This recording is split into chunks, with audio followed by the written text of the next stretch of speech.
Yes, people. I hope you guys are doing wonderful, wonderful, wonderful. और यहां पर हम लोग मिले हैं to revise real estate investment trust. ये एक बहुत ही सौंदा सा चैप्टर है जो हमने कंप्लीट कर दिया है. एग्जामिनेशन में अगर इस चैप्टर से एक भी क्वेश्चन आया तो हम उसके 100% मार्क्स लेके निकलेंगे. बहुत आसान चैप्टर, बहुत बढ़िया चैप्टर, बहुत ही फ्रूटफुल, एग्जामिनेशन के अंदर मार्क्स देने वाला चैप्टर. बस इससे क्वेश्चन आ जाए. अगर क्वेश्चन आ गया तो मार्क्स मिलेगा हमको. Chapter number 9. आशा करता हूं कि आप सब बच्चों ने इसके सारे चार्ट्स को अच्छे से पेन डाउन कर लिया है. अगर इसके सारे चार्ट्स आपके पेन डाउन हो चुके हैं तो इस सेशन के अंदर हम करेंगे एक धुआंधार रिवीजन और इसके अंदर पूरे के पूरे रियल एस्टेट इन्वेस्टमेंट ट्रस्ट को दिल में उतार लेंगे. एकदम जबरदस्त. What we have done, we have already studied the entire chapter, we already made chart, summary, हमारे रिवीजन वगैरह, समरी नोट सब बना दिए हैं. यहां पे हमें करना है इसका एक तूफान रिवीजन. चलो यार शुरू करते हैं. आई बिलीव इस रिवीजन के बाद भी कोई स्टूडेंट अगर एग्जाम के अंदर जाएगा तो वो ही be able to handle any possible question. चलिए, इस चैप्टर को हमने इस प्रकार से डिवाइड किया है. इंट्रोडक्शन में आते हैं कुछ basic topic, difference between real estate investment trust and mutual fund. फिर आता है रीट का स्ट्रक्चर एंड पार्टीज, बेसिक चीज जो हमने पेज नंबर 9.1 में उसका चार्ट बनाया है. फिर आते हैं सेलिएंट फीचर्स ऑफ रीट. फिर आते हैं डेफिनेशंस, हमने सीक्वेंस में डेफिनेशंस पढ़े. फिर आते हैं कुछ लिमिट्स जो हमने 9.3 पे ड्रॉ किए हैं. यह है बेसिक इंट्रोडक्शन. इस बेसिक इंट्रोडक्शन के बाद में आते हैं कुछ ऐसे टॉपिक्स जिस पे एग्जाम में आ सकते हैं धुआंधार questions. Core provisions of REIT regulation, जैसे कि एलिजिबिलिटी क्राइटेरिया क्या है, 9.4 पे उसका डायग्राम बनाया हुआ है. Issue and allotment of units, listing and trading of units, delisting of units, investment condition, borrowing and deferred payment, right of unit holder disclosure. इन सब में से किसी भी एक टॉपिक पे एग्जाम में सटैक करके आ जाएगा क्वेश्चन. फिर आता है guidelines for REIT. Real estate investment trust कभी भी अगर इशू करेगी यूनिट्स को तो उसके गाइडलाइंस क्या होंगे, ये एक टॉपिक है. 9.8 से हमने पूरा 2 पेज का प्रॉपर चार्ट बना रखा है. फिर आते हैं हमारे miscellaneous governance norms under REIT के एलओडीआर के कौन कौन से प्रोविजन कैसे कैसे एप्लीकेबल है रीट पे, 9.17 पे ड्रॉ किया है. और लास्ट और हमारा स्टार मार्क टॉपिक आता है स्ट्रेटेजिक इन्वेस्टर और हमारे पूरा पूरा चैप्टर हो जाता है खत्म. चलिए यार तो शुरू करते हैं बिना किसी समय को वेस्ट किए. यस, सबसे पहले difference between real estate investment trust and mutual fund. मुझे कुछ कहने की जरूरत नहीं है. यहां पर ऑर्गेनाइज तरीके से दे रखा है, real estate investment trust invest it's securities in real estate. कि रियल एस्टेट इन्वेस्टमेंट ट्रस्ट अपने सिक्योरिटीज को कहां इन्वेस्ट करेगी, रियल एस्टेट में. और म्यूचुअल फंड इन्वेस्ट करेगा वैरायटी ऑफ व्हीकल्स के अंदर, अलग अलग जगह पे करेगा. वो शेयर मार्केट के अंदर करेगा, भिन्न भिन्न प्रकार की सिक्योरिटीज के अंदर करेगा.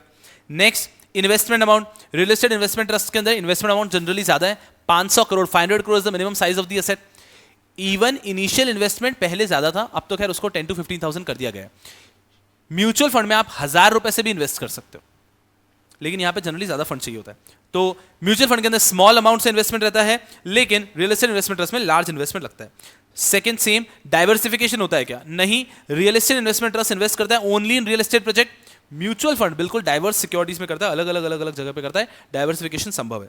और लास्ट, इसके ऊपर रेगुलेशन कौन सा है, रियल एस्टेट इन्वेस्टमेंट ट्रस्ट पे रेगुलेशन है SEBI, real estate investment trust regulation 2014. और म्यूचुअल फंड का रेगुलेशन है सेबी म्यूचुअल फंड रेगुलेशन 1996. तो ये बेसिक डिस्टिंग्विश बनाया हुआ है.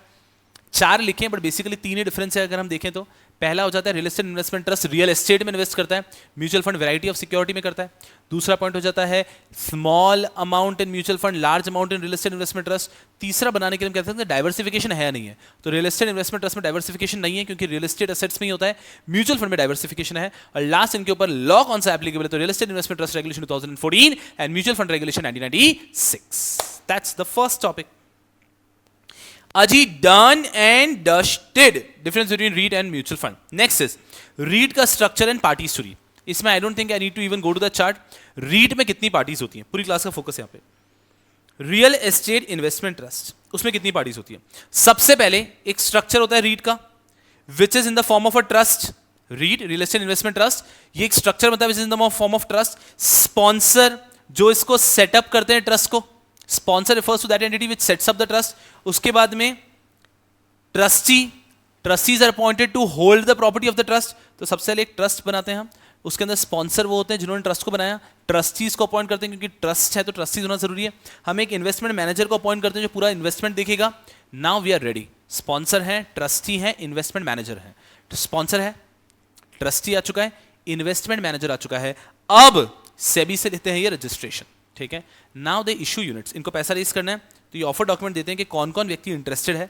जिन जिन लोगों ने इंटरेस्ट दिखाया वो सब यहां पे पैसा करते हैं इन्वेस्ट और उनको हम अलॉट कर देते हैं यूनिट्स. अब आ चुका है पैसा हमारे पास में और सारे यूनिट होल्डर्स आ चुके हैं। अब इस पैसे को इन्वेस्ट किया जाता है रियल एस्टेट असेट्स के अंदर।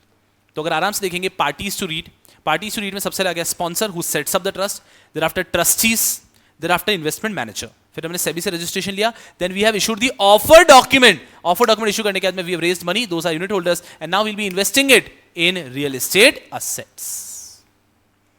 जरूरत ज्यादा आसान। उसके बाद में आता है एक इंपॉर्टेंट चीज salient feature.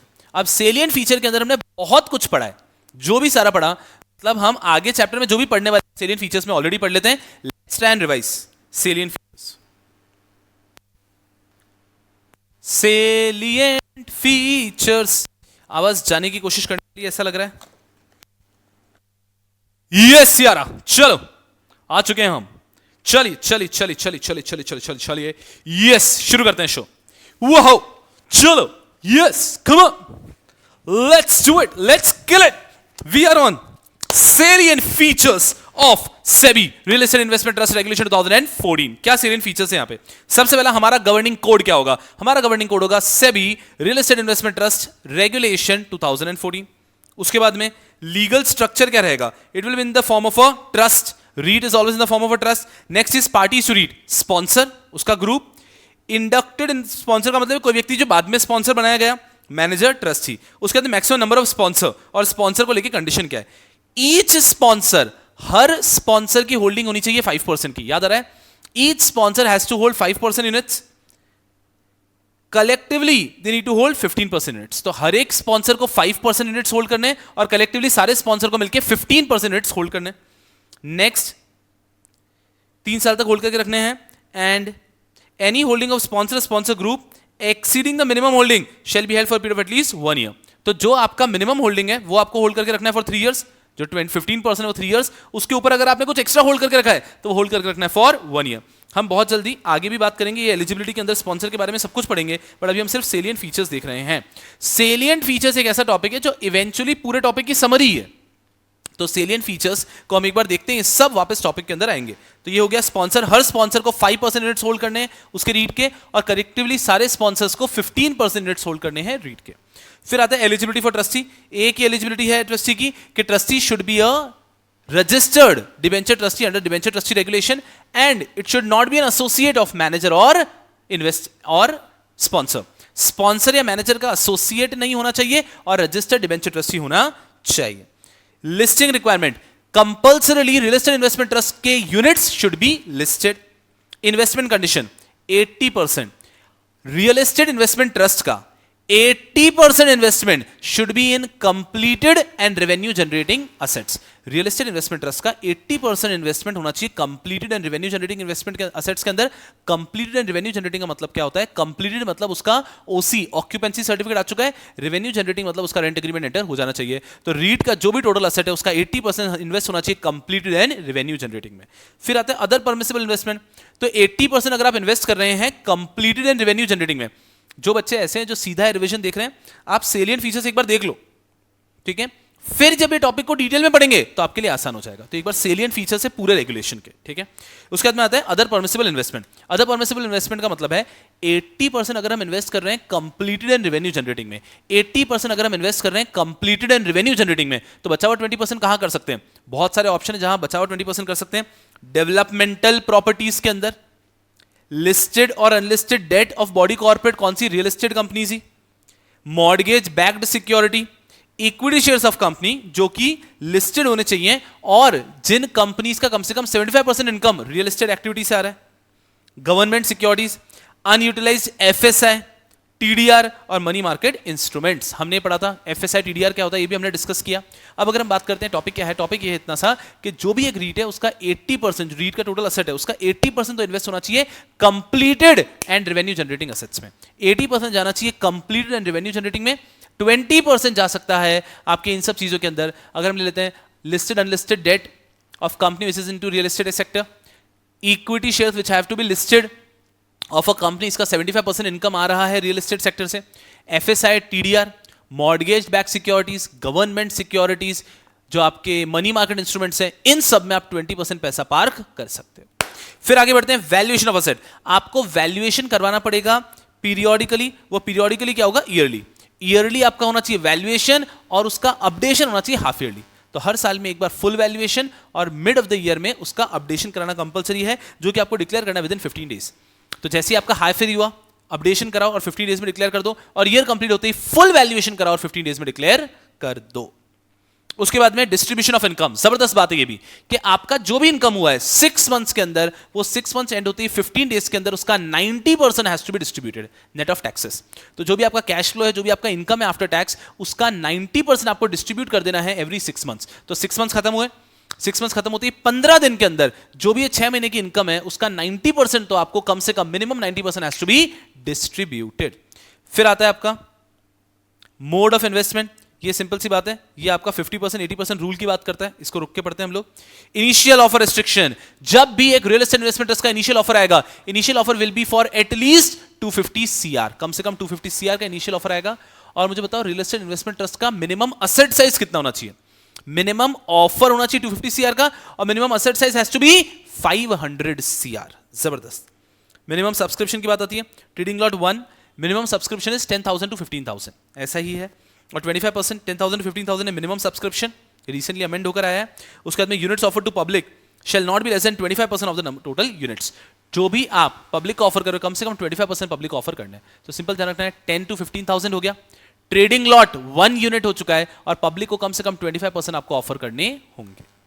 Boring and deferred payment, कभी भी रियल एस्टेट इन्वेस्टमेंट ट्रस्ट की टोटल बोरिंग 25% से एक्सीड हो रही है, किसी भी रियल एस्टेट इन्वेस्टमेंट ट्रस्ट की अगर टोटल बोरिंग और डेफर्ड पेमेंट ये 25% से अगर एक्सीड हो रही है, तो उनको दो चीजें करनी होगी, क्रेडिट रेटिंग भी ऑब्टेन करनी पड़ेगी, यूनिट होल्डर्स का अप्रूवल भी लेना पड़ेगा। और अगर 25% एक्सीड होने के बाद 49% आती है ओवरऑल कैप, 49% से ज्यादा कभी भी आपका डेफर्ड पेमेंट और बोरिंग नहीं होना चाहिए। This is net of cash and cash equivalent. तो मेरा अगर टोटल आउटसाइड लायबिलिटी दिख रहा है मेरा 200 सीआर का, और कैश एंड कैश इक्विवेलेंट है 50 सीआर का, तो 150 करोड़ ही है मेरी नेट आउटसाइड लायबिलिटी। सो मेरा टोटल liability मतलब borrowing and deferred payment net of cash and cash equivalent should never exceed 49% of the total assets of REIT, and if they are exceeding 25% of total assets of REIT, then I have to do two things, unit holder का approval लेना है और credit rating भी obtain करनी है। और last point आता है कि वैल्यूएशन होना चाहिए कम से कम 500 सीआर का और मिनिमम 200 REIT के इन्वेस्टर होने चाहिए। हम लोग आगे बढ़ेंगे, लेकिन आगे बढ़ने के पहले एक बार वापस सेलियंट फीचर्स के सारे पॉइंट्स देखते हैं। ये सब पॉइंट्स हम लोग आगे डिटेल में देखने ही वाले हैं, और रिवीजन इतना सुपर्ब करना है आपको कि यहीं पे real estate investment trust complete हो जाए आपका। चलिए सेलियंट फीचर्स एक बार वापस देखते हैं। सबसे पहला governing code SEBI real estate investment trust regulation 2014। फिर अब क्या करो, सिर्फ हेडिंग देख के अंदर का बोलना है। एक गधों आपको समझता है ना मैं क्या कह रहा हूं, अंदर का देखना नहीं है, अब सिर्फ हेडिंग देख के अंदर का बोलना है, ठीक है। Governing code SEBI real estate investment trust regulation 2014। लीगल स्ट्रक्चर it has to be in the form of a trust. Parties to REIT आपके स्पॉन्सर ग्रुप, इंडक्टेड इन्वेस्टर जो आपका नया स्पॉन्सर है, इंडक्टेड स्पॉन्सर वो आ गया, आपका ट्रस्टी है, आपका इन्वेस्टमेंट मैनेजर है। मैक्सिमम नंबर ऑफ स्पॉन्सर, आपके स्पॉन्सर के बारे में ऐसा कहा गया कि हर स्पॉन्सर का 15% यूनिट होल्ड, हर स्पॉन्सर को 5% मिनिमम यूनिट्स होल्ड करना पड़ेगा। सारे स्पॉन्सर को मिला के मिनिमम 15% यूनिट्स होल्ड करना पड़ेगा, और ये जो मिनिमम है उससे ज्यादा ओवर एंड अबव अगर आपने कुछ होल्ड कर लिया है तो वो आपको 1 ईयर तक होल्ड करके रखना है। जो मिनिमम है वो आपको 3 ईयर्स तक होल्ड करके रखना है। एलिजिबिलिटी फॉर ट्रस्टी, दो ही रिक्वायरमेंट है, एक you have to be a registered debenture trustee under debenture trustee regulation, and second is what, second is you should not be associated with manager और even the sponsor. Listing requirement, real estate investment trust के units have to be compulsorily listed. Investment condition, at least 80% of REIT का asset should be completed and revenue generating. Completed मतलब OC received, occupancy certificate received, and rent generating मतलब rent generating. उसके बाद में आ गया आपका other permissible. 80% तो आपको कंप्लीटेड एंड रेवेन्यू जनरेटिंग में इन्वेस्ट करना है, 20% आप कर सकते हो अदर असेट्स में, जैसे कि unlisted listed debt of a company in real estate sector, listed equity share of a company जिसका 75% इनकम आ रहा है रियल एस्टेट से, एफएसआई अनयूटिलाइज जो है, टीडीआर के अंदर डील कर सकते हो, मनी मार्केट इंस्ट्रूमेंट्स में डील कर सकते हो, आप गवर्नमेंट सिक्योरिटीज में डील कर सकते हो, मॉर्गेज बैक सिक्योरिटी में डील कर सकते हो, ये सब जगह पे आप रिमेनिंग 20% इन्वेस्ट कर सकते हो। फिर आता है आपका वैल्यूएशन ऑफ असेट, हर साल आपको उसका फुल वैल्यूएशन करके 15 दिन में डिस्क्लोज करना है, और एवरी 6 मंथ्स एंड में आपको उसको अपडेट करके उसको 15 दिन के अंदर डिक्लेयर करना है। डिस्ट्रीब्यूशन ऑफ इनकम, जो भी आपकी इनकम हुई 6 मंथ्स के अंदर उसका 90% आपको डिस्ट्रीब्यूट कर देना within 15 days. Mode of investment ये हमें पढ़ना ही बाकी है। Initial offer restriction, initial offer कम से कम 250 करोड़ का होगा। Minimum subscription amount and unit size, minimum subscription amount रहेगा मिनिमम सब्सक्रिप्शन अमाउंट हर व्यक्ति के लिए 10,000 to 15,000 के बीच में रहेगा। पब्लिक को कम से कम 25% देना है मिनिमम पब्लिक शेयर होल्डिंग की तरह, और trading lot will be 1 unit only. Borrowing and deferred payment, अगर कभी भी रियल एस्टेट इन्वेस्टमेंट ट्रस्ट का बोरिंग और डेफर्ड पेमेंट 25% से ज्यादा हो रहा है of its total asset, then they will have to take unit holders approval as well as credit rating, और 49% ऑफ द असेट से कभी भी एक्सीड नहीं हो सकता है deferred payment and borrowing. And last point, value of REIT should be at least 500 CR, और number of unit holder can not be less than 200। ये है हमारे salient features. I guess you're all with me. Sir क्या ऐसा exam में question आ सकता है, explain या फिर give salient features of REIT, mention a few salient features of REIT, ऐसा क्वेश्चन आ नहीं सकता है? आ गया लेकिन अगर तो आपकी जन्नत है। तो मान लो 5 मार्क्स के लिए 7 मार्क्स के लिए भी क्वेश्चन आता है, 5 से ज़्यादा के क्वेश्चन आते नहीं है फंडिंग में जनरली। अगर आ जाता है तो आपको मजे में रहना है, और आपको मजे में रहते हुए क्या करना है, ये जो पूरा चैप्टर पढ़ रहे हो उसके कोई भी आप इंपॉर्टेंट 5-6 पॉइंट्स लिख दो। तो यहाँ तो आपको कोई प्रॉब्लम ही नहीं है। अगर सेलिएंट फीचर्स पे क्वेश्चन आता है, आपके जो मन में वो पॉइंट्स लिख सकते हो सिलेक्टिवली। चलो, इसके बाद में अगर हम आगे बढ़ते हैं तो हम लोगों ने देख लिया डिफरेंस बिटवीन रीट का स्ट्रक्चर देख लिया, सेलिएंट फीचर देख लिया। अब आते हैं हम डेफिनेशंस के ऊपर। डेफिनेशन में कुछ खास डेफिनेशन है जो आपको पता होनी चाहिए। आ जाते हैं हम लोग, जैसे कि डेफिनेशन में सबसे रहती है होल्डको की डेफिनेशन जो आपको पता होनी चाहिए। कंप्लीटेड प्रॉपर्टी का मतलब जिसमें ऑक्यूपेंसी सर्टिफिकेट मिल चुका है। होल्डको या होल्डिंग कंपनी की डेफिनेशन हो गया। होल्डको मतलब एक ऐसी कंपनी, होल्डिंग कंपनी और होल्डको मींस अ कंपनी और एन एसपीवी, ठीक है, जिसमें 2 कंडीशन सेटिस्फाई होनी चाहिए। पहला, in which REIT holds or intends to hold at least 50% of total share capital of Holdco. Holdco or holding company, it means a company or LLP in which REIT hold or proposes to hold not less than 50% of the equity share capital or interest, and in which in turn has made investment in other SPV which ultimately hold the property. So what is a holdco? Holdco refers to a holding company, means a company or SPV in which REIT holds not less than 50% of the share capital of Holdco, and Holdco eventually invests in SPVs or properties. And second thing, Holdco cannot do any other activity other than managing the property or SPV, which is not engaged in any other activity than holding the underlying SPV or holding real estate property and any other activity pertaining to and incidental to such holding. So what do you mean by Holdco या holding company? Holdco means a company or SPV, first point, in which the real estate investment trust holds not less than 50% of the total share capital, which Holdco क्या करता है, which eventually invest in SPVs or properties. Second, Holdco is not engaged in any other activity other than managing the SPV or the real estate properties or any incidental matter. Holdco में real estate की definition आती है, बहुत easy सी हमने देख ली already. Real estate की definition की बात करते हैं, लैंड या फिर लैंड से जो भी परमानेंटली अटैच स्ट्रक्चर होते हैं वो सब होते हैं रियल एस्टेट के अंदर इंक्लूडेड। फिर आता है जो ऐसी चीज़ें जो एक्सप्रेसली इंफ्रास्ट्रक्चर में इंक्लूड कर दी है वो यहाँ पे इंक्लूडेड नहीं है, लेकिन होटल, हॉस्पिटल, कन्वेंशन सेंटर जो हमारी एक रियल एस्टेट प्रोजेक्ट का हिस्सा है वो इंक्लूड होते हैं। उसके बाद में कोई भी कॉमन इंफ्रास्ट्रक्चर है जो हमारी रियल एस्टेट प्रोजेक्ट का हिस्सा है वो भी हमारे रियल एस्टेट में इंक्लूड किया जाता है, कोई बड़ी बात नहीं है। फिर आ जाता है रेंट जनरेटिंग प्रॉपर्टीज को ऑलरेडी रिजर्व कर दिया। एसपीवी, होल्डको और एसपीवी की डेफिनेशन में ध्यान रखनी है। होल्डको की डेफिनेशन के 2 पॉइंट हो चुके हैं, अब आता है एसपीवी की definition. What do you mean by special purpose vehicle? SPV means any company और LLP, 1 in which either the REIT or Holdco proposes to invest not less than 50%. तो एसपीवी के अंदर जो भी टोटल शेयर्स हैं उसका कम से कम 50% होल्डको के पास है या फिर रीट के पास है। Second, which holds, SPV holds at least 80% of its asset in real estate properties. And last, which is not engage in any other activity other than holding and developing property, जो होल्डिंग डेवलपिंग के अलावा कुछ भी नहीं करती है। तो आप देखोगे होल्डको और एसपीवी का वैसा ही है। फर्स्ट पॉइंट में वो अपनी लिमिट्स बताते हैं। होल्डको में एक ही लिमिट है 50% की, वो बताई। एसपीवी के अंदर 2 लिमिट है 50 और 80, वो बताई। और लास्ट में ये कोई भी और काम नहीं करते other than managing the properties. चलो, इसी टॉपिक से मैं आपको लिए चलता हूं अगले टॉपिक की तरफ, दैट इज लिमिट्स। ये रहा अंडरस्टैंडिंग द लिमिट। इस चार्ट के अंदर हम लोग 4 लिमिट्स पढ़ते हैं जो आपको समझ में आना चाहिए। अगर ये 4 लिमिट्स आपको समझ में आ गया तो परफेक्ट एकदम।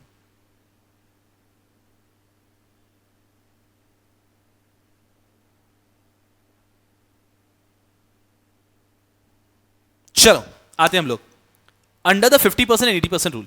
50% और 80% रूल क्या कहता है? 4 लिमिट से टोटल 250 280 एकदम 80। देखो 80% की लिमिट तो आप पढ़ चुके हो। क्या? रियल एस्टेट इन्वेस्टमेंट ट्रस्ट का नीचे जो लिमिट जा रहा है, limit number 1, at least 80% of the total assets have to be invested in completed and revenue generating assets. At least 80% has to be invested into completed and revenue generating assets. Done, first limit. Limit number 2, hold को आ चुका बीच में, ये हमने देखा। Read HoldCo के अंदर investment कर रहा है, तो limit number 2 says REIT must have at least 50% of shares of HoldCo. HoldCo के कम से कम 50% शेयर होने चाहिए। हम प्रिज्यूम करें होल्डको एक कंपनी है, अगर ये एलएलपी होगी तो 50% हमको कंट्रोल के लिए उसका ओनरशिप लेना होगा, वो ठीक है। हम कंपनी प्रिज्यूम करके डेफिनेशन की लिमिट अच्छे से कंप्लीट कर रहे हैं। Limit number 1 80%, limit number 2 50%। क्या कहता है? रीड के पास होल्डको के कम से कम 50% शेयर होने चाहिए। Next limit, limit number 3, HoldCo के पास एसपीवी के कम से कम 50% शेयर होने चाहिए। हो सकता है कि होल्डको है ही नहीं, तो रीड के पास एसपीवी के कम से कम 50% शेयर होने चाहिए। ये हो गया लिमिट नंबर 3।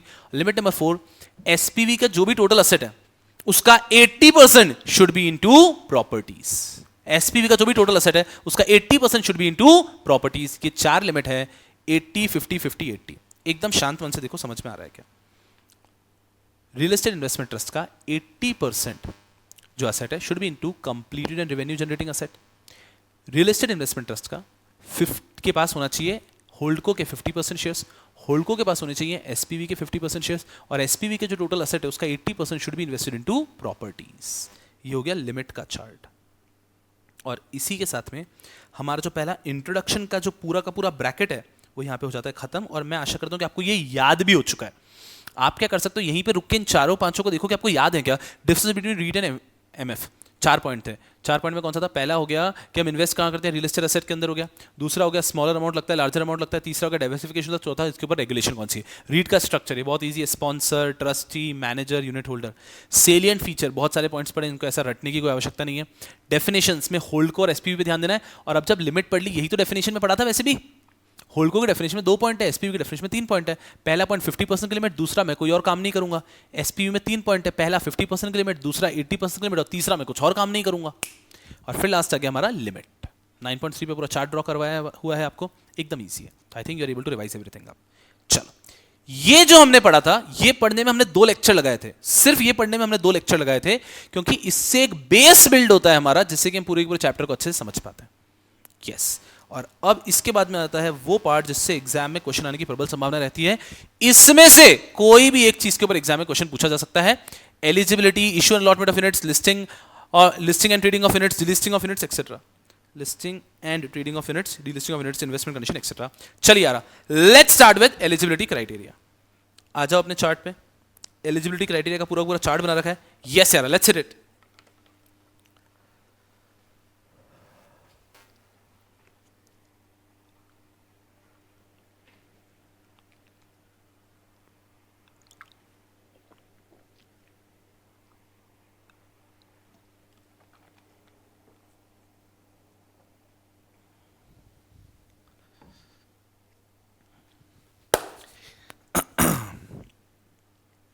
चलिए यार, एलिजिबिलिटी सबसे पहले आता है हम स्पॉन्सर की एलिजिबिलिटी पे। ठीक है, स्पॉन्सर की एलिजिबिलिटी सबसे पहले आता है कि ट्रस्ट कैसे बनता है, रियल एस्टेट इन्वेस्टमेंट ट्रस्ट। तो स्पॉन्सर या any person on behalf of sponsor और the trust makes an application to SEBI. तो वो लोग सेबी को एप्लीकेशन देते हैं। जब भी ट्रस्ट को बनाना है तो सेबी को एप्लीकेशन देते हैं। ठीक है, सेबी को एप्लीकेशन देता है। ये सब चीजें होगी हमारे पास में। रियल एस्टेट इन्वेस्टमेंट ट्रस्ट बनाने के लिए एप्लीकेशन होती है। स्पॉन्सर होना चाहिए, ट्रस्टीज होनी चाहिए, ट्रस्ट डीड होना चाहिए और मैनेजर होना चाहिए। ये सब है तो you can make an application to SEBI for granting registration. Sponsor makes an application to SEBI for granting of registration wherein they ensure that trustees are appointed, manager is appointed, trust deed is made. चलो, sponsor की क्या eligibility, अच्छे समझना। अगर exam में sponsor पे question आता है कि स्पॉन्सर की क्या एलिजिबिलिटी है, क्या क्या एलिजिबिलिटी। पहला 5%, 20 CR, 100 CR, 5 years, ये 4 कंडीशन है। और 5th कंडीशन सेपरेटली। पहला, each sponsor needs to have 5% of total units of REIT, already पढ़ा हुआ है।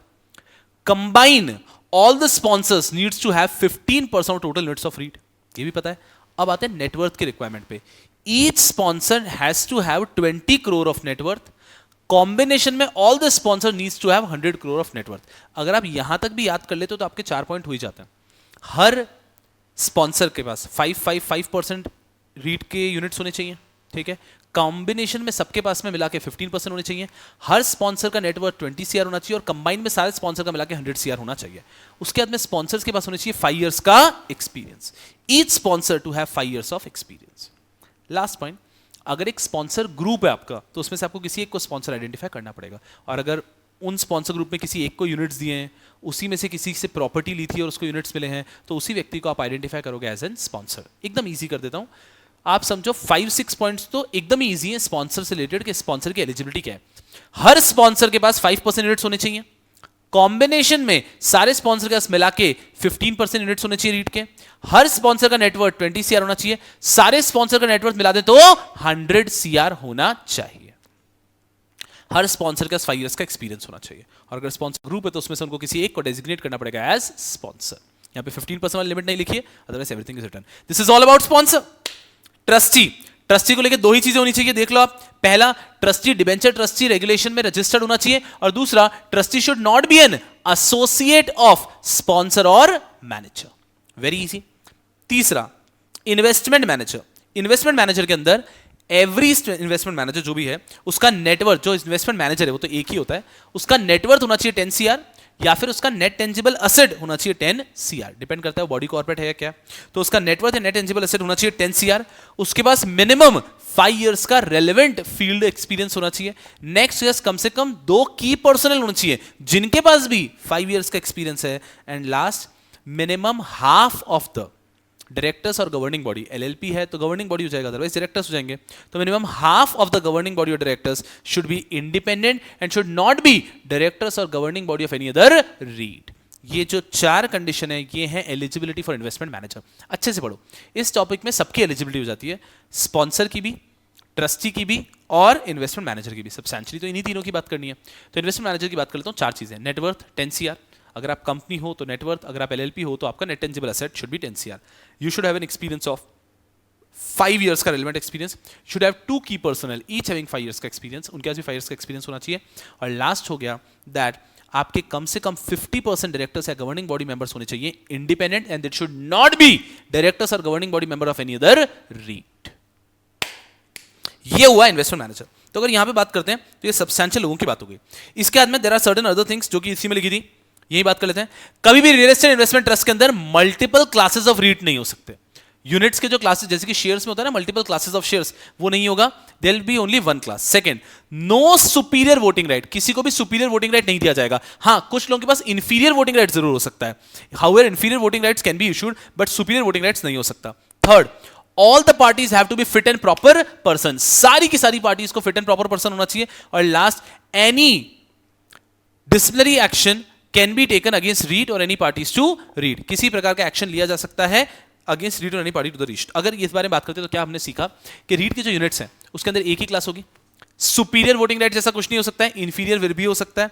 उसके बाद में सब लोग फिट होने चाहिए और उनके अगेंस्ट आप डिसिप्लिनरी एक्शन भी लिया जा सकता है। ये हमने पढ़ा एलिजिबिलिटी के अंदर। अगर एलिजिबिलिटी में पढ़ो क्वेश्चन कैसे आ सकते हैं तो 3 लोगों पे क्वेश्चन पूछे जा सकते हैं, स्पॉन्सर की एलिजिबिलिटी, इन्वेस्टमेंट मैनेजर की एलिजिबिलिटी और डिबेंचर ट्रस्टी की एलिजिबिलिटी। ये तीनों क्लियर होने चाहिए। स्पॉन्सर की एलिजिबिलिटी में 5 to 6 पॉइंट्स आते हैं, इन्वेस्टमेंट मैनेजर की एलिजिबिलिटी में 4 पॉइंट आते हैं और डिबेंचर ट्रस्टी की एलिजिबिलिटी में 2 पॉइंट आते हैं। सर कौन से? स्पॉन्सर 5%, 15%, 20 CR, 100 CR, 5 इयर्स का एक्सपीरियंस और कम से कम एक होना चाहिए आपका स्पॉन्सर ग्रुप में से एक स्पॉन्सर को आपको डेजिग्नेट करना पड़ेगा। इजी हो गए 5-6 पॉइंट्स। इसके बाद में आ जाता है हमारा investment manager, 4 point, 10 CR, 5 years, 2 employees with 5 years और लास्ट पॉइंट आ जाता है आपका दैट आपके डायरेक्टर्स जो है वो इंडिपेंडेंट होने चाहिए, कहीं और काम नहीं करने चाहिए दूसरे रीट में 50%। तो उसके बाद में डिबेंचर ट्रस्टी के 2 ही पॉइंट है, they should be registered debenture trustee under debenture trustee regulation and they should not B associate of sponsor और मैनेजर। खत्म। आई होप साथ में याद हो रहा है। तो ये पहला जो टॉपिक था वो यहीं पे कंप्लीट हो जाता है। This is the chart eligibility criteria that you already drawn on 9.4। चलो फिर आते हैं हम लोग नेक्स्ट चार्ट पे, issue and allotment of units. Real estate investment trust का नेक्स्ट प्रोविजन आता है कि चलो ठीक है, रेडी हो गए, हमने पूरा का पूरा रीट शुरू तो कर दिया। अब रीट शुरू करने के बाद में हम क्या करना चाहते हैं, रीट के यूनिट्स को इशू करना चाहते हैं। अब इशू करना चाहते हैं, कैसे करें? Issue and allotment of units 9.6 पे उसका चार्ट है। Issue and allotment of units,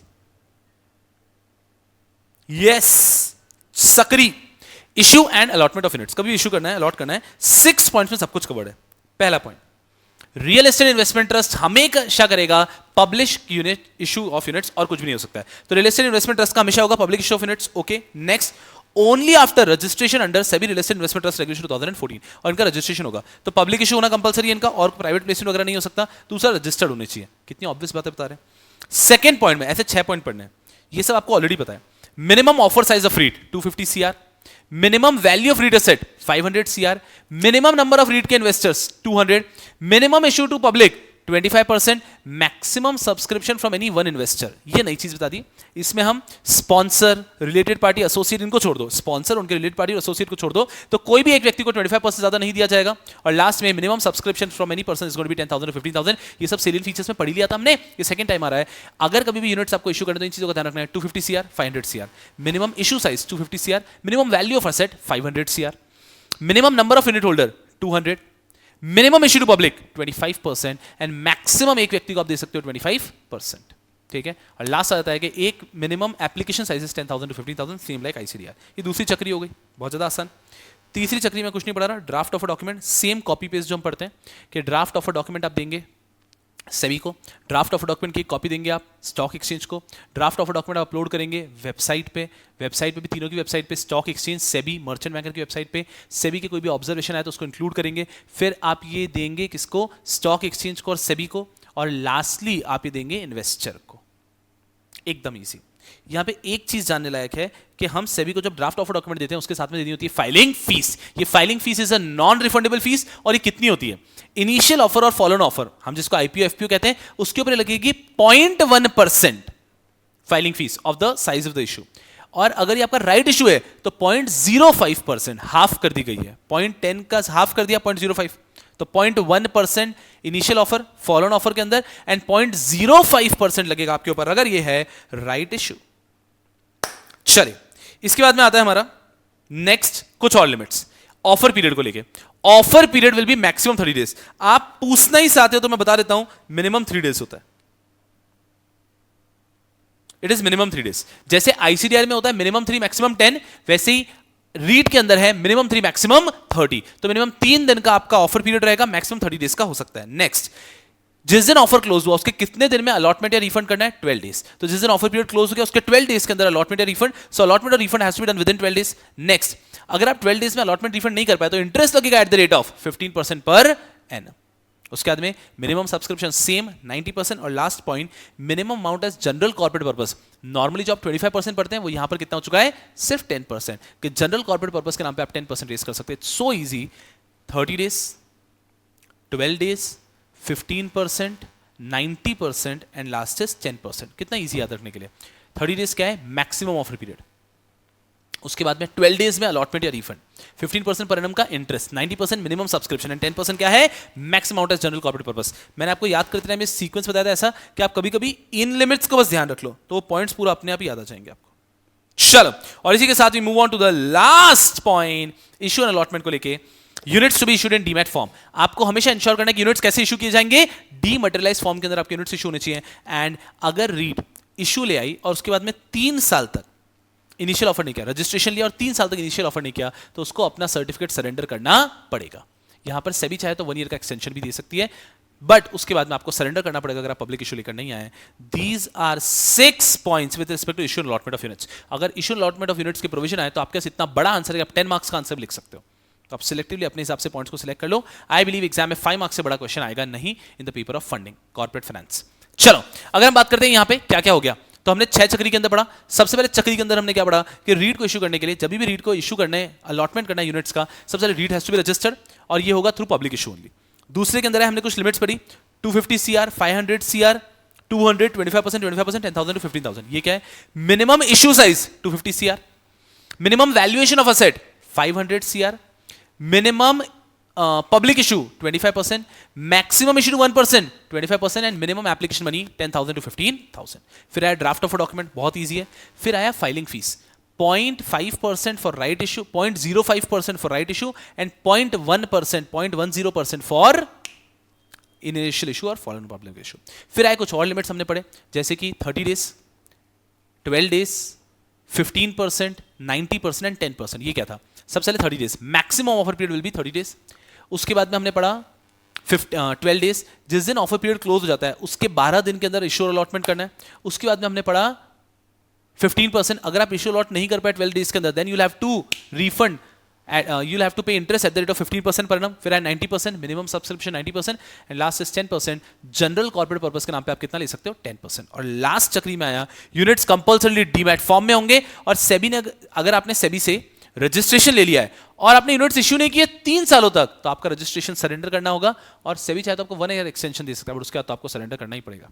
and these are provision for issue allotment of units. My goodness, this so easy. चलो यूनिट्स इश्यू कर दिए, सब सही चल रहा है। अब यूनिट्स का लिस्टिंग कराएंगे ना। Next topic is listing and trading of units. Listing and trading of units ये आपके 9.10 में ड्रॉ किया हुआ है एकदम मस्ती से। 6 पॉइंट से बस कि लिस्टिंग और ट्रेडिंग में आपको 6 पॉइंट्स का ध्यान रखना है। पहला, all the units have to be mandatorily listed. Real estate investment trust कहता है कि आपके जितने यूनिट्स है सारे के सारे मैंडेटरीली लिस्टेड होने चाहिए। Next, in case of non receipt of listing permission, अगर आपको लिस्टिंग परमिशन नहीं मिलती है, in case of non receipt of listing permission नहीं मिली, refund at the rate of 15% per annum. अगर आपको लिस्टिंग परमिशन नहीं मिली है तो आपको पूरा पूरा पैसा रिफंड करना पड़ेगा एट 15% पर एनम। उसके बाद में ट्रेडिंग लॉट 1 यूनिट का ट्रेडिंग लॉट रहेगा। उसके बाद में traded, cleared and settled as per bylaws of stock exchange and conditions of SEBI. उसके बाद में minimum public share holding 25% and lock in for pre issue share holder is 1 year. तो जो भी प्री इश्यू शेयर होल्डर होंगे, pre issue unit holder होंगे, उनके ऊपर 1 ईयर का लॉक इन लगता है। चलो अब अच्छे से समझते हैं क्या कह रहे हैं। Listing and trading of units 6 point है। 6 पॉइंट में 3 ऐसे पढ़ो जो को आपको पहले से ही पता था। आपने रिवीजन, आपने रीड पढ़ा, उसके पहले आपको पता होता है। 2nd, 4th और 6th, ये देखो जिस पे मैंने पीपीपी लिखा है। पीपीपी मतलब आपको पहले से पता था क्या। अगर मान लीजिए लिस्टिंग परमिशन नहीं आई तो आपको रिफंड करना पड़ता है। यस, 15% पर एनम से करना पड़ेगा from the date of allotment, ये नया था। उसके बाद में traded, cleared and settled as per bylaws of stock exchange and conditions of SEBI. And last, lock in for pre issue हमेशा 1 ईयर होता है। तो लॉक इन का प्रोविजन होता है, जैसे कि आईसीडीआर में 6 मंथ्स, वैसे यहाँ पे 1 ईयर है। तो ये हमें पहले से पता था। अभी हमने गर्मा गर्म रीट में क्या पढ़ा है, यस्टरडे मतलब पिछले सेशन में हमने क्या पढ़ा था, रीट के units have to be mandatorily listed, trading lot is 1 unit and minimum public share holding is going to be 25%। वो ऐसे याद रखने का तरीका है। तो आप देखेंगे तो listing and trading of units के अंदर 6 पॉइंट्स हैं जिनका बहुत कंफर्टेबली याद रख सकते हैं। लिस्टिंग कंपलसरी है, ठीक है। अगर आपको लिस्टिंग परमिशन नहीं मिली तो पूरा पैसा रिफंड करना पड़ेगा। Trading lot is 1 unit, minimum public share holding 25% पे मेंटेन करके रखना है आपको। ट्रेडेड, क्लियर्ड एंड सेटल्ड होगा as per bylaws of stock exchange and conditions of SEBI. And lastly lock in रहेगा 1 ईयर का listing and trading of units. Sir 6 days के अंतर्गत आपका ये हो जाना चाहिए mandatorily listed. It has to be mandatorily listed within 6 months, with in 6 days from closure of unit.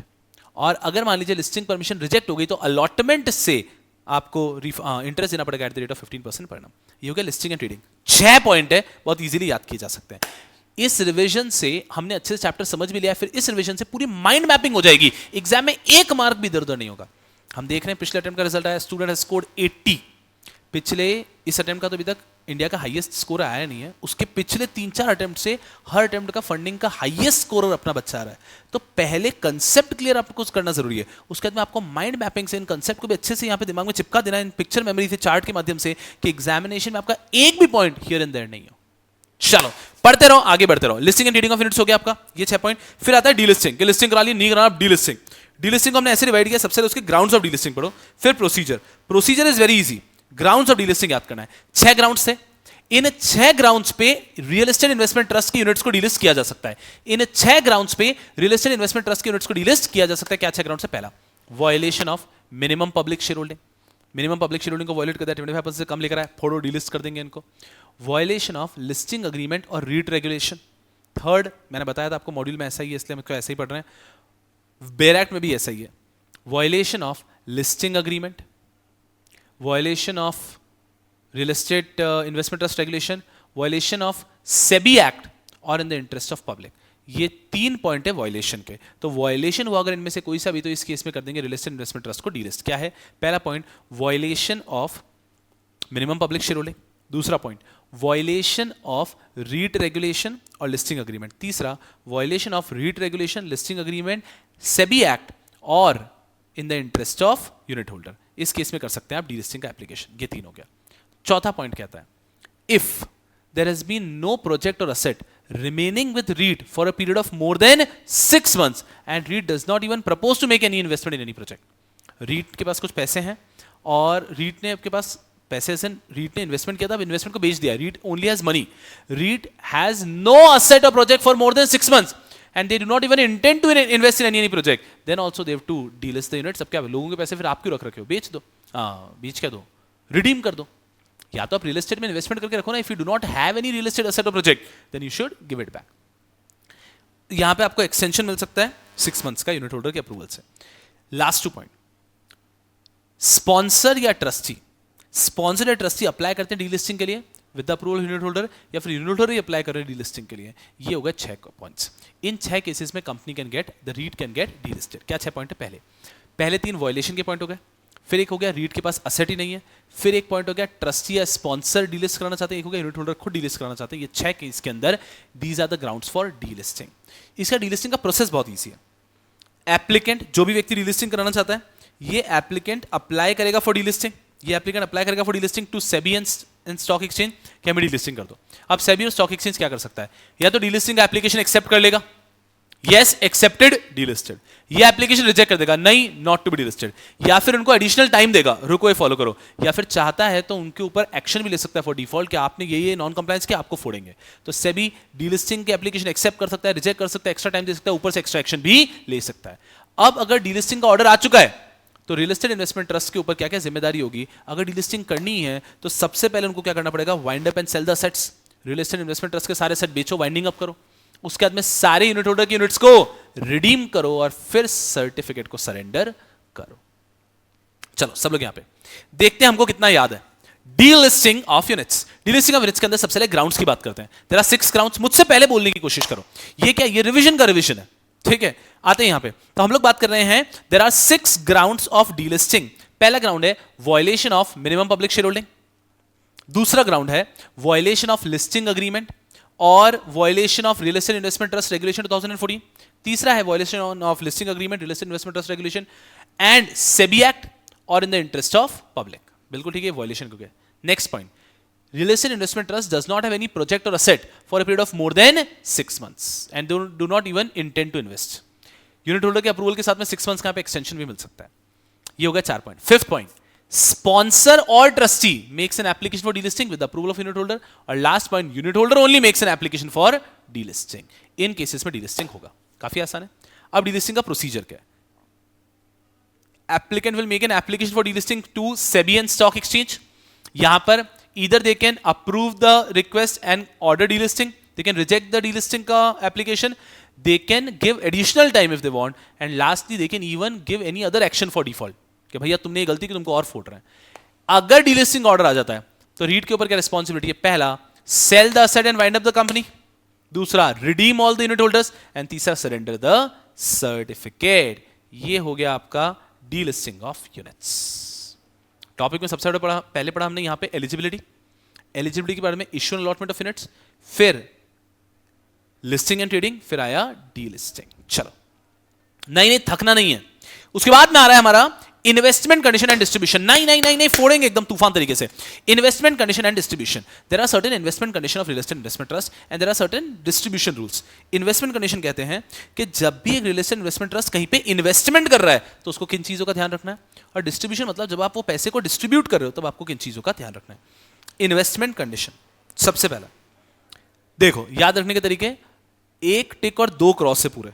यहां जो मैंने लिखा है ये आपके लिए मेमोरी टेक्निक है यार, ये आप बच्चों के लिए मेमोरी टेक्निक का काम करेगा, ठीक है? बहुत अच्छे से फोकस किया। इन्वेस्टमेंट कंडीशन, 1 टिक और 2 क्रॉस। पहला टिक क्या कहता है? कहां इन्वेस्ट करेगा? Real estate investment trust will invest in properties और सिक्योरिटीज और real estate only in India. India के अंदर इन्वेस्ट कर सकते हो, इंडिया के बाहर नहीं कर सकते। तो पहला टिक आ गया, real estate investment trust will invest in real estate properties securities only in India. दूसरे 2 क्रॉस आए।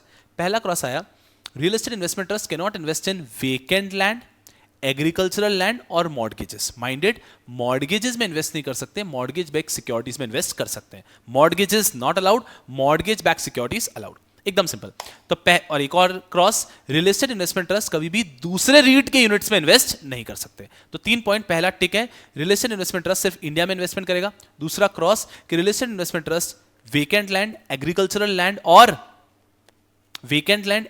लैंड और मॉर्गेजेस में इन्वेस्ट नहीं कर सकता। और last, real estate investment trust किसी भी और रीट के यूनिट्स में इन्वेस्ट नहीं कर सकता। ये हो गया टिक टिक क्रॉस।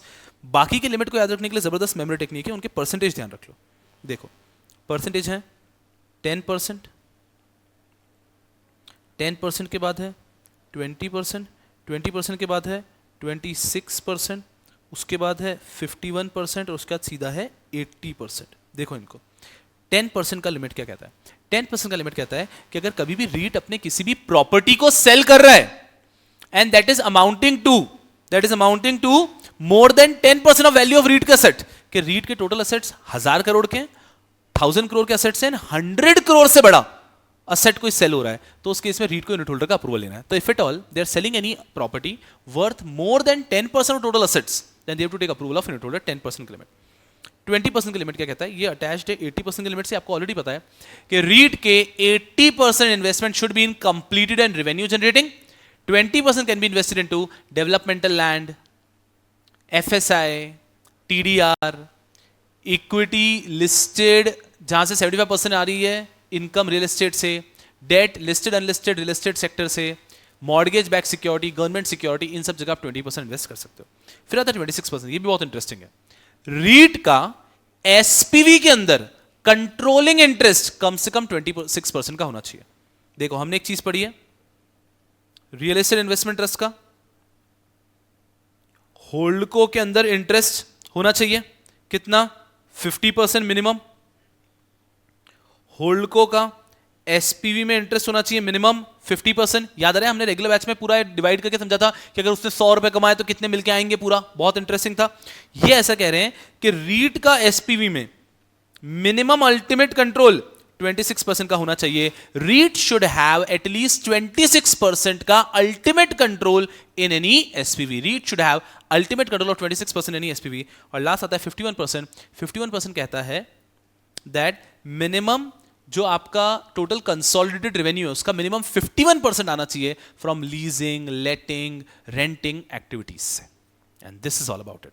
इसके बाद में एक चीज बताते हैं 3 इयर्स. 3 इयर्स कहता है कि रीट ने अगर कहीं पे भी इन्वेस्टमेंट किया तो 3 साल तक उस इन्वेस्टमेंट को बेच नहीं सकते. अभी याद रखना बहुत आसान है. देखो कैसे. सबसे पहले क्या पढ़ रहे हैं, हमारा टॉपिक है investment conditions of REIT. Topic है रीट के इन्वेस्टमेंट कंडीशंस एंड डिस्ट्रीब्यूशन के rules. Distribution is very easy. तो रीट के इन्वेस्टमेंट कंडीशन के रूल देखो, 1 टिक 2 क्रॉस, उसके बाद में 10%, 20%, 26%, 51%, 80% एंड देन 3 years. बस ये याद रख लो. 1 tick, they will only invest in India. They cannot invest in vacant land, agricultural land or mortgages. They cannot invest in other REIT.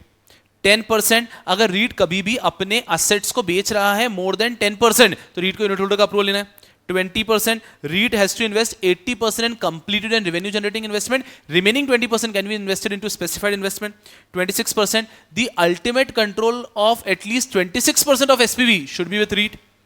51%, out of the total consolidated revenue, at least 51% should be from leasing, renting, letting activities. और 3 years, REIT ने जिस भी asset पे हाथ रखा उसको 3 साल तक बेच नहीं सकता. If REIT is acquired any asset, they cannot sell it for 3 years. So easy. And this is about investment condition. जैसे कि मैंने आपको कहा था, याद करके खत्म कर देंगे यार. फिर आता है हमारा डिस्ट्रीब्यूशन. डिस्ट्रीब्यूशन की बात करते तो एक पॉइंट पहले आपको ऑलरेडी पता है, वो याद दिला देता हूं. रीट अपने 6 months तक जितना भी रेवेन्यू, जितना भी कैश फ्लो करेगा नेट ऑफ टैक्सेस पे करने के बाद, उसका 90% उनको डिस्ट्रीब्यूट कर देना है within 15 days from the end of the half year. तो 6 months का रेवेन्यू इकट्ठा कर सकते हैं वो, लेकिन उसके 15 days के अंदर रेवेन्यू 6 months कंप्लीट होते ही 15 days के अंदर उनको जो भी 6 months का रेवेन्यू उसका 90% यूनिट होल्डर्स में डिस्ट्रीब्यूट कर देना है. Distribution. REIT has to distribute 90% of its cash flow to unit holders within 15 days from the end of every 6 months. Next, if a property is sold, अगर कोई property बेची है तो उसको भी डिस्ट्रीब्यूट कर दें क्या? अगर आपका रीइन्वेस्टमेंट का प्लान नहीं है तो डिस्ट्रीब्यूट कर दो. अगर आपने कोई प्रॉपर्टी बेची है and you do not have any plans of reinvestment तो उसको भी कर दो distribute. If any property is sold by REIT holdco SPV, the amount has to be distributed to unit holder if the REIT does not propose to reinvest it in within 1 year.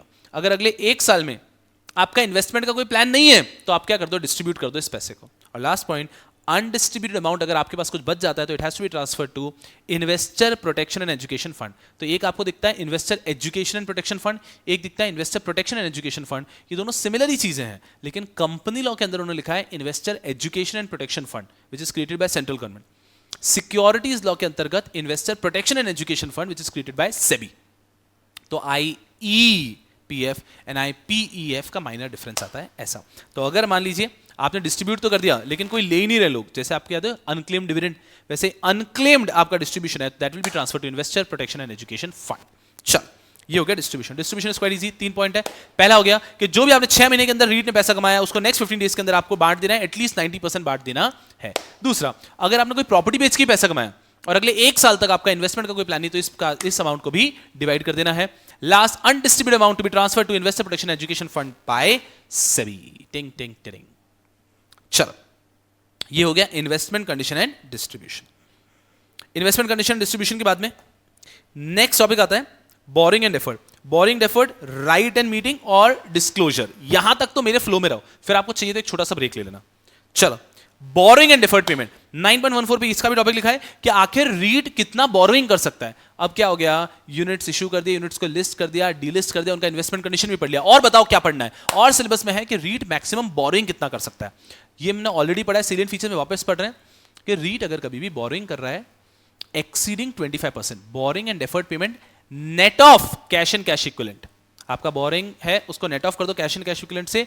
ये अगर कभी भी रीट के total asset के 25% से exceed कर रहा है, if the boring and deferred payment exceeds, if the borrowing and deferred payment exceeds how much 25% of the total assets of REIT, then they have to do two things. They have to, one, obtain credit rating, and second, they have to take approval of unit holder. तो अगर आपके borrowing और deferred payment 25% से exceed कर जाते हैं तो आपको क्या करना है, आपको credit rating भी obtain करनी है और unit holder का approval भी लेना है।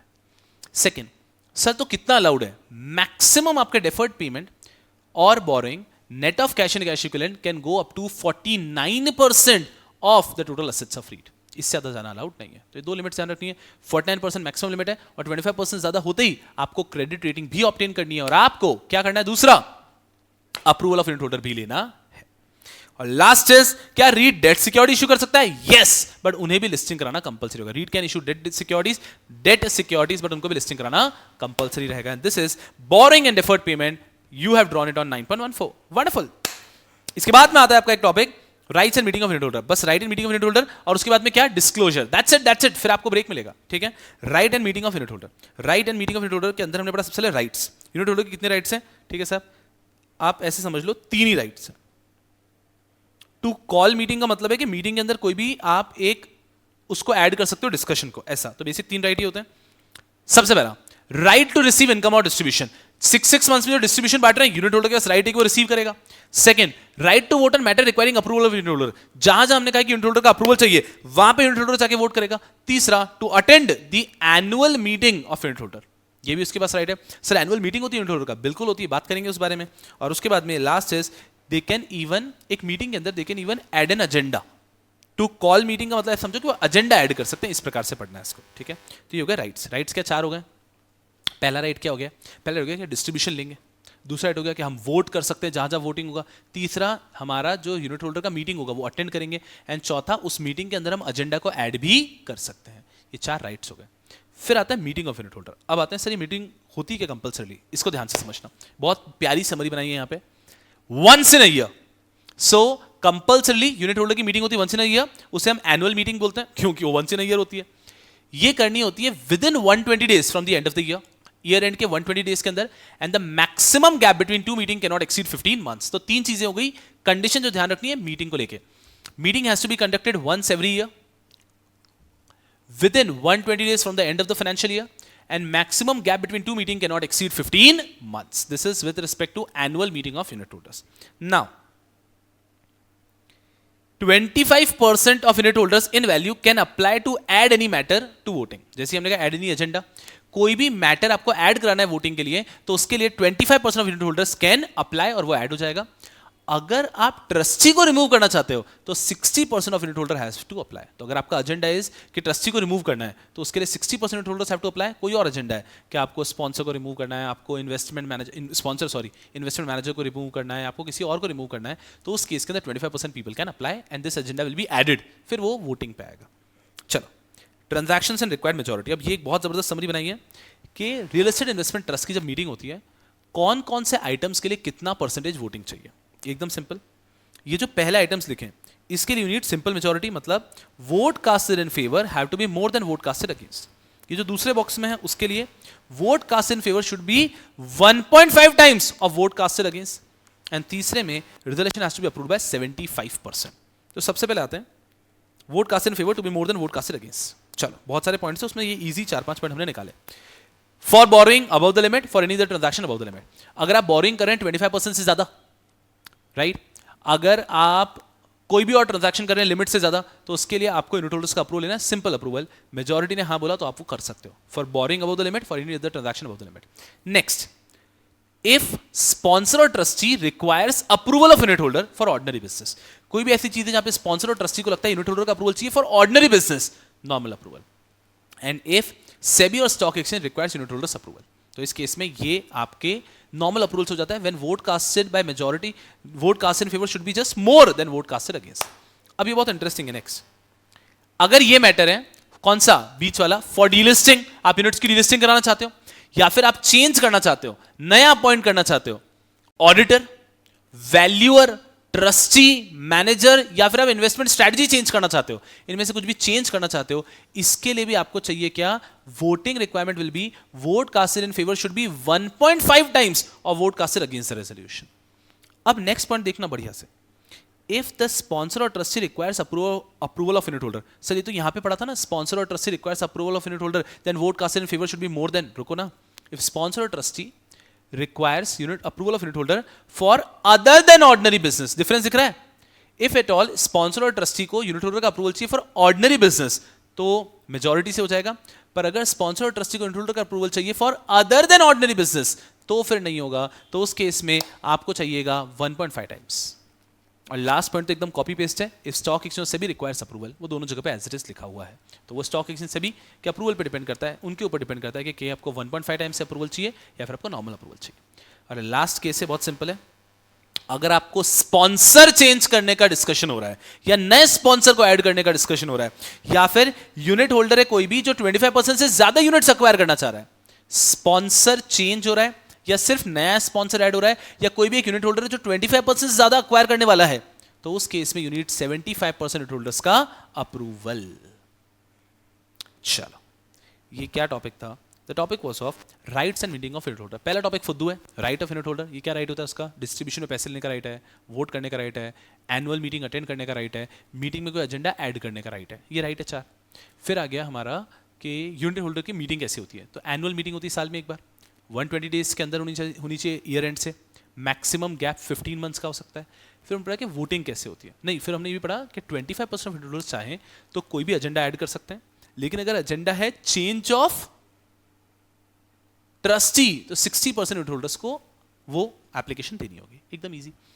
उसके बाद में आ जाता है हमारा कितने के लिए क्या अप्रूवल चाहिए। 3 टाइप के अप्रूवल पढ़े हमने, मेजॉरिटी ने अप्रूव किया तो काम हो जाएगा, 1.5 टाइम्स इन फेवर चाहिए तो काम हो जाएगा, और तीसरा आ जाता है क्या, 75% अप्रूवल दिया तो काम हो जाएगा। 75 अप्रूवल में है change of sponsor, new sponsor added, और 25% ज्यादा शेयर्स कोई एक, 25% ज्यादा यूनिट्स कोई एक एंटिटी अक्वायर कर रहा है तो, other than sponsor, associates, related parties. और यहां पे हमने पढ़ा 1.5 टाइम्स के अंदर अगर डीलिस्टिंग हो रही यूनिट्स की, फिर चेंज कर रहे हो आप किसी को भी, आप चेंज कर रहे हो वैल्यूअर को, ऑडिटर को आप चेंज कर रहे हो, स्पॉन्सर को चेंज कर रहे हो, इन्वेस्टमेंट स्ट्रैटेजी चेंज कर रहे हो, इन्वेस्टमेंट मैनेजर, इन सब के लिए भी यही है। यहां पर हमने पढ़ लिया कि for any transaction above the limit, for boring above the limit, उसके लिए मेजॉरिटी वोटिंग चाहिए। फिर 2 पॉइंट है जो कॉमन है, मेजॉरिटी वोटिंग और 1.5 टाइम्स के अंदर। इफ स्पॉन्सर और trustee requires the approval of unit holder for ordinary business, majority. If sponsor or trustee requires the approval of unit holder for other than ordinary, 1.5 times. और बाकी तो last पर दोनों जगह सेम है। If SEBI और stock exchange requires the approval of unit holder, वो आप दोनों जगह लिख सकते हो। एंड ये है हमारा topic of right and meeting of unit holder. जाना नहीं कहीं पे, जाना नहीं। This is the last topic, last topic, बस लास्ट टॉपिक, डिस्क्लोजर। पूरी क्लास का फोकस यहाँ पे। चलिए डिस्क्लोजर, डिस्क्लोजर की बात कर लेते हैं। 3 प्रकार के डिस्क्लोजर्स हैं जो कि रियल एस्टेट इन्वेस्टमेंट ट्रस्ट के अंदर आ जाते हैं। Real estate investment trust has to provide these 3 types of disclosures. पहला डिस्क्लोजर क्या है? पहला डिस्क्लोजर कहता है, देखो रियल एस्टेट इन्वेस्टमेंट ट्रस्ट को ऑफर डॉक्यूमेंट तो देना ही है, रियल एस्टेट इन्वेस्टमेंट ट्रस्ट के मैनेजर को, the investment manager, the manager of real estate investment trust has to give an offer document to investor. That offer document has to comply with all the disclosure in the schedule 2। Next, real estate investment trust has to provide annual report and half yearly report to unit holders. Real estate investment trust के manager को ensure करना है कि हमारे सारे unit holders को half yearly report भी मिले, एनुअल रिपोर्ट भी मिले। Half yearly report within 45 days from half year end, annual report within 3 months from the annual year end. ये जो हाफ ईयरली रिपोर्ट और एनुअल रिपोर्ट जा रही है, it should comply with all the disclosure of schedule 4। तो याद रखने के लिए सिंपल समझो, दो पॉइंट है डिस्क्लोजर के अंदर कि रीड पे क्या क्या डिस्क्लोजर एप्लीकेबल है। तो जो ऑफर डॉक्यूमेंट दिया जाता है by the manager to unit holder to the investors, उसके अंदर you to comply with all the disclosures of schedule 2। जो हाफ ईयरली रिपोर्ट और एनुअल रिपोर्ट दी जाती है, you to comply with all the disclosure of schedule 4। एकदम easy. Last point, real estate investment trust को stock exchange को सारी information देनी है।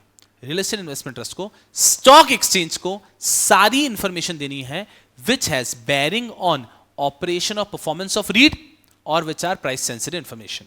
रियल एस्टेट इन्वेस्टमेंट ट्रस्ट को वो सारी इंफॉर्मेशन स्टॉक एक्सचेंज को देनी है which has a bearing on operation or performance of REIT और या फिर कोई प्राइस सेंसिटिव इंफॉर्मेशन है। फिर उनके कुछ एग्जांपल दे रखे हैं यहाँ पे, तो ऐसे ही बॉक्स करके यहाँ पे हमने पूरा ड्रॉ कर लिया। आप एक्विजिशन या डिस्पोजल कर रहे हो मोर देन 5%, आप बोरोइंग कर रहे हो मोर देन 5%, आप यूनिट्स इशू करना चाहते हो, क्रेडिट रेटिंग आपकी चेंज हो गई है, नई नई आपको मिली है, कोई भी इशू जिसके अंदर यूनिट होल्डर का अप्रूवल चाहिए, कोई भी लीगल प्रोसीडिंग हो गई जिसका सिग्निफिकेंट इंपैक्ट आने वाला है, कोई भी यूनिट होल्डर की मीटिंग का नोटिस या उनका जो रिजल्ट आया है वो, इनमें से कोई भी चीजें हैं, रीट रेगुलेशन का नॉन कंप्लायंस, इनमें से कोई भी चीजें हैं तो ये आपको स्टॉक एक्सचेंज को बतानी पड़ेगी। ये कुछ एग्जाम्पल्स हैं of those information which has bearing on operation and performance of REIT or which are price sensitive informations।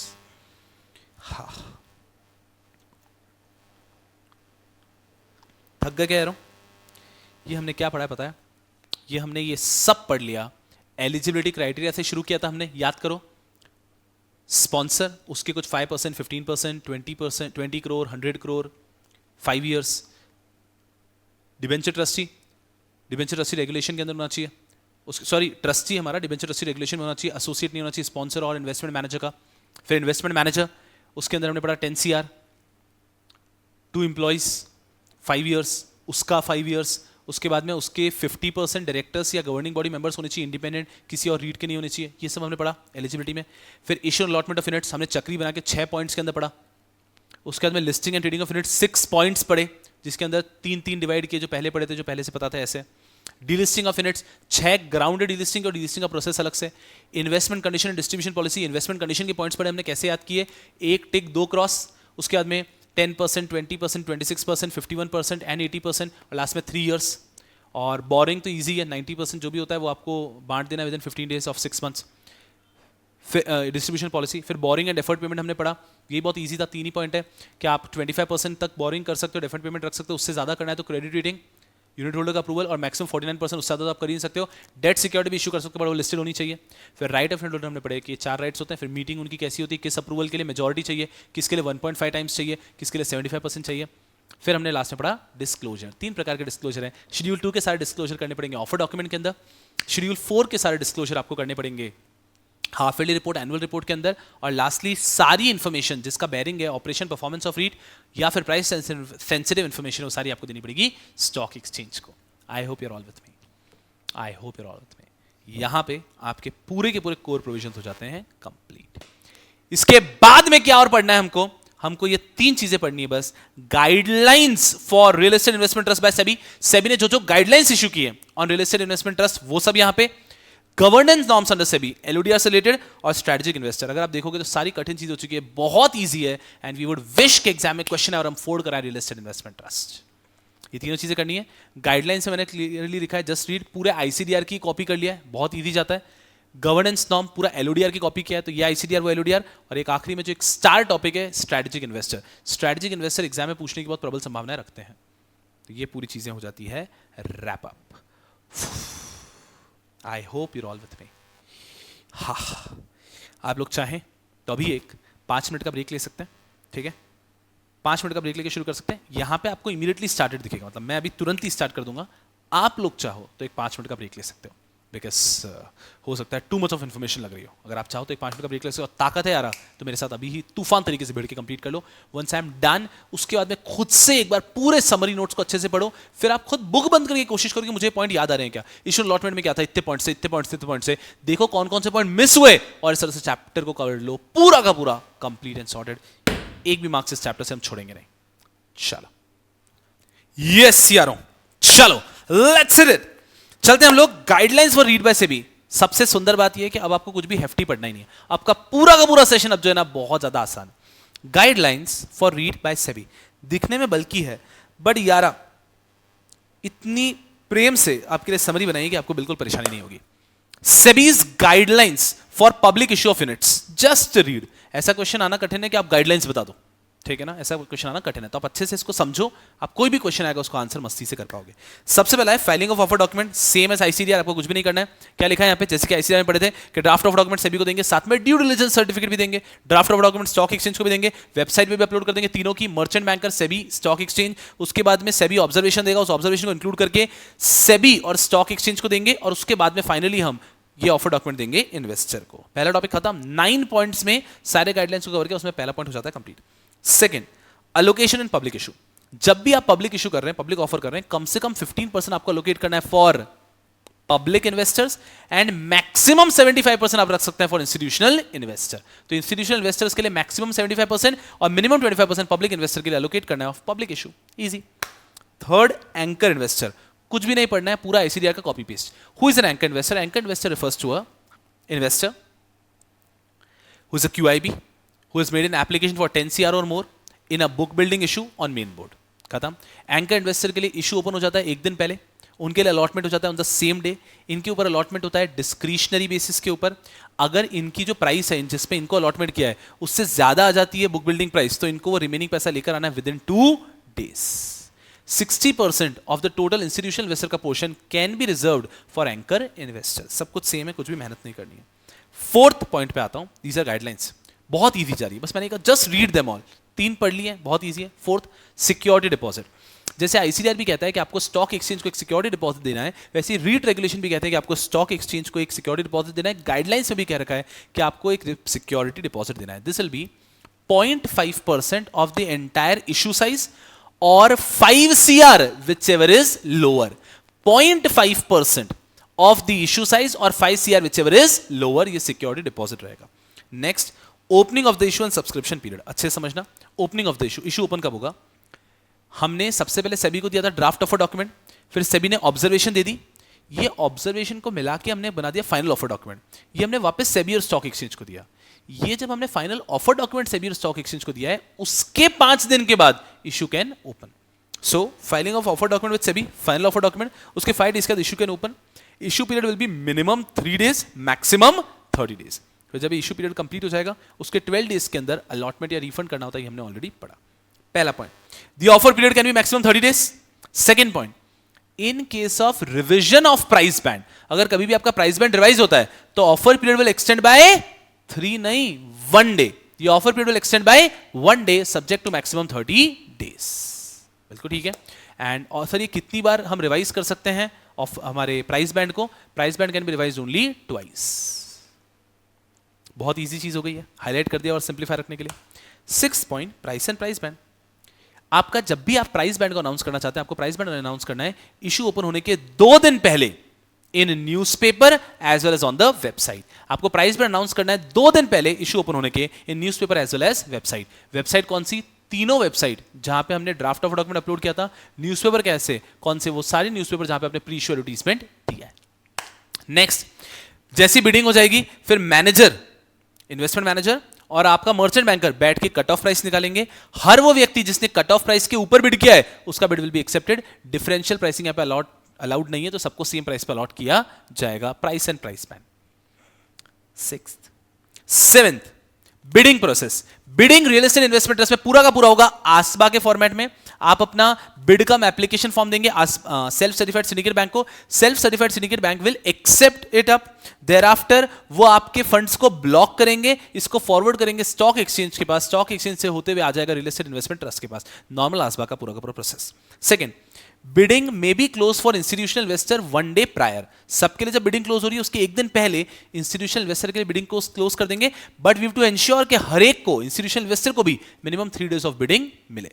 Next, कोई भी इन्वेस्टर बिड करने के बाद में बिड को विथड्रॉ या लोअर नहीं कर सकता। और लास्ट पॉइंट, कोई भी बिडर की आइडेंटिटी नहीं दिखेगी एक्सेप्ट फॉर एंकर इन्वेस्टर। उसकी दिख सकती है, बाकी किसी की नहीं दिखेगी। ये बिडिंग के रूल्स। क्या रूल्स है? 4। आसबा के हिसाब से होगा पूरा बिडिंग। उसके बाद में बिडिंग 1 दिन पहले क्लोज कर सकते हैं एंकर इन्वेस्टर के लिए। तीसरा, कोई भी इन्वेस्टर बिड करने के बाद में बिड को लोअर नहीं कर सकता, विड्रॉ नहीं कर सकता। और लास्ट, आइडेंटिटी ऑफ बिडर कभी भी पब्लिक को दिखेगी नहीं एक्सेप्ट फॉर एंकर इन्वेस्टर। कितना आसान है। 2 पॉइंट और 8 और 9। Basis of allotment. अलॉटमेंट का बेसिस कैसा रहेगा? For anchor investor it is going to be discretionary, for other investor it's going to be proportionate. Normal सारे इन्वेस्टर्स को प्रोपोर्शनल अलॉटमेंट होगा, एंकर इन्वेस्टर का डिस्क्रिशनरी रहता है। और स्पिल ओवर अलाउड है, अगर एक कैटेगरी के अंदर एप्लीकेशन कम है तो दूसरे एप्लीकेंट्स को ये भी यूनिट्स दे दिए जाएंगे। और लास्ट में रहता है अदर्स, इसमें तो कुछ है ही नहीं। रियल एस्टेट इन्वेस्टमेंट ट्रस्ट या उसके पार्टीज के प्रमोटर डायरेक्टर्स, ये लोग अगर डिबार्ड हैं बाय सेबी या फिर ये विलफुल डिफॉल्टर हैं तो उस केस में इनको रीट इशू करना अलाउड नहीं रहेगा। And last point, compulsorily compliance officer has to be appointed. ये जो भी गाइडलाइंस हैं इनको तो जब आप एक बार लिख भी लेते हैं तो आपका पूरा का पूरा टॉपिक ही कवर हो जाता है, आपको ये रटने की कोई आवश्यकता नहीं है। इन गाइडलाइंस को बस एक बार अच्छे से पढ़ लेना है। These are guidelines for the issue, for the public issue of real estate investment trust के units. I think life is super easy, super duper easy. चलो यार, इसके बाद में अगर आपको लिए चलता हूं मैं, नेक्स्ट टॉपिक है गवर्नेंस नॉर्म्स। बहुत ज्यादा आसान, गवर्नेंस नॉर्म्स फॉर रीट। 9.17 पे इसको लिखवाया था कि रीट के ऊपर क्या गवर्नेंस नॉर्म्स है। आप ऐसे समझो एलओडीआर के जो रेगुलेशन होते हैं वैसा ही रीट के लिए क्या क्या अप्लाई किया हुआ है, गवर्नेंस नॉर्म्स फॉर रीट। पहला, composition of BOD of manager, investment manager के ऊपर है, क्योंकि रीट तो ट्रस्ट के फॉर्म में, तो एलओडीआर के कंप्लायंस अगर करने, I am really sorry, yes यार आ जाओ नहीं तूफान। अगर एलओडीआर के कंप्लायंस किसी के ऊपर करने हैं तो वो किस पे करेंगे, ट्रस्ट पे तो नहीं करेंगे, इन्वेस्टमेंट मैनेजर एक कंपनी है उसके ऊपर करेंगे। तो 6 पॉइंट है जो आपको ध्यान रखने हैं governance norms for real estate investment trust. पहला, कॉम्पोजिशन ऑफ बीओडी, जैसे एलओडीआर में कहा जाता है वैसे ही minimum 6 directors and at least 1 independent women director. दूसरा, quorum of BOD, quorum of BOD के अंदर भी 1/3 ऑफ टोटल डायरेक्टर्स और 3 whichever is higher and which should include at least 1 independent director. तो एज इट इज एलओडीआर का copy paste कर लिया इन्होंने। उसके बाद में manager has to formulate a vigil mechanism, जैसे रेगुलेशन नंबर 17 ऑफ एलओडीआर के अंदर विजिल मैकेनिज्म बनाया जाता है, वैसे यहां पर भी एक विजिल मैकेनिज्म बनेगा। For what purpose, for employees और directors to report their genuine grievances, this will be overlooked by audit committee, वो इंश्योर करेगा, पूरा वैसा का वैसा सब कुछ सेम। चल 3 पॉइंट इजी। फोर्थ पॉइंट और easy, 4th, 5th, 6th talks about reports. 4th point says real estate investment trust के कंप्लायंस ऑफिसर को या सीईओ सीएफओ को एक कंप्लायंस रिपोर्ट देनी है to the board of directors of the manager, कि compliance report पूरे साल भर का कंप्लायंस हुआ है। नेक्स्ट, मैनेजर को स्टॉक एक्सचेंज को एक सेक्रेटरियल ऑडिट रिपोर्ट देनी है signed by practicing company secretary within 60 days from the end of financial year कि कंप्लायंस हुआ है। तो इसको याद रखना बहुत ईजी है, आपको इंटरनली पहले चेक करना है कंप्लायंस हुआ है प्रॉपर्ली। वो कैसे चेक करोगे आप, कंप्लायंस सर्टिफिकेट मिल जाएगा आपको, वहां से चेक हो जाएगा। और उसके अलावा आपको यह भी ध्यान रखना है कि एक secretarial compliance report, secretarial audit report वो भी बने और वो एक पीसीएस भी साइन करे जो आपको स्टॉक एक्सचेंज को देनी है। तो इंटरनली कंप्लायंस रिपोर्ट आएगी, फिर आपको एक्सटर्नली एक सेक्रेटरियल ऑडिट रिपोर्ट देनी है, ठीक है, एलओडीआर जैसा ही है। और लास्ट में याद है एलओडीआर में था quarterly compliance of corporate governance norms, वैसे ही लास्टली एक quarterly compliance on corporate governance. Manager को एक क्वार्टरली कंप्लायंस रिपोर्ट देनी होगी of corporate governance signed by CEO और compliance officer within 21 days from the end of the quarter to stock exchange. और ये 6 हैं हमारे गवर्नेंस नॉर्म, इनको याद रखना बहुत ईजी है। देखो यहाँ पे ऐसे 6 हैं गवर्नेंस नॉर्म्स। पहला, बीओडी का कॉम्पोजिशन, दूसरा बीओडी का कोरम, तीसरा vigil mechanism, 4th, 5th, 6th about certifications. 4 talks about compliance report देनी है internal CEO CFO compliance officer को to the manager directors board of directors of manager, easy. दूसरा, secretarial audit report देनी है हमको manager को sign करवा के टू स्टॉक एक्सचेंज पीसीएस से। और लास्टली एक हमें compliance report on corporate governance देनी है जो हमारी सीईओ या कंप्लायंस ऑफिसर साइन करके देगा to stock exchange. And this brings us to the last topic of the day of this chapter, strategic investor for real estate investment trust. Strategic investor. What do you mean by strategic investor? सबसे पहले तो याद करो हमने पढ़ा कैसे था, आंखें बंद करके जो एक चेहरा नजर आए वो हो तुम, वो हो तुम, वो हो तुम। 3+3+1, 3 वो जो बचपन से आपको दिख रहे हैं, आप स्कूल में थे तब भी आपने आसपास देखे थे। Schedule commercial bank, insurance companies, mutual fund, ये नाम हर बच्चे ने पहले ही सुन लिए थे। फिर 3 वो नाम जो आपने सीएस के करिकुलम में आके सुने, foreign portfolio investor, systemically important NBFC and infrastructure finance company which is registered as an NBFC. और एक ऐसा जिसका सिर्फ नाम सुना है बट आज तक देखा नहीं है आपने, bilateral and multilateral financial institution. ये 7 पॉइंट याद रखने हैं। ये 7 लोग सेवरली और जॉइंटली, भले अकेले या जॉइंटली, अगर किसी भी रीट में अप्लाई करते हैं for buying 5% units of the total REIT, तो इनको कहते हैं स्ट्रेटेजिक इन्वेस्टर.